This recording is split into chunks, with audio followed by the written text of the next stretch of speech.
వివేచన వివేచన అందుకోసం ప్రార్థన చేయాలి. అప్పుడు సమయోచితంగా ఎక్కడ ఎలా మాట్లాడాలో, ఎక్కడ ఎలా ప్రవర్తించాలో, ఎలాంటి సందర్భాల్లో ఎలాంటి నిర్ణయాలు చేయాలో, ఏ వ్యక్తులతో ఎలా వ్యవహరించాలో, ఎవరు మేలో ఎవరు కీడు ఎలా కనిపెట్టాలో, ఎవరు యథార్థవంతులో భక్తిపరులో ఎవరు వేషధారులో ఎలా గుర్తుపట్టాలో నీకు అర్థమైద్ది.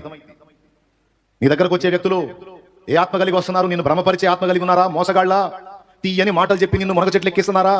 తర్వాత నీ గొంతు కోస్తారా అనేది కూడా వివేచించగలవు తల్లి. అది నీ జీవితంలో వ్యక్తులైనా, నీ దగ్గరకు వచ్చే వ్యక్తులు ఎవరైనా నాయనా వివేచన జ్ఞానం ఉండాలి. కొన్నిసార్లు ఏం చేస్తాం, వాడు తేడా వీడు తేడా అని అందరూ తేడానే అంటాం. అది డేంజరే. దేవుడు ఏర్పరచుకున్న పాత్రలో ఒకవేళ అందులో ఉంటే. కాబట్టి వారి వారి ఫలముల వలన మీరు వారిని తెలుసుకుందురు అన్నాడు యేసయ్య. పల్లీరు చెట్లకు ద్రాక్ష పళ్ళు గాయో, ద్రాక్ష చెట్లకు పల్లీరు కాయలు గాయో. వారి వారి ఫలములను బట్టి మీరు వారిని గుర్తుపట్టొచ్చు, వారి వారి క్రియలను బట్టి మీరు వారిని తెలుసుకోవచ్చు.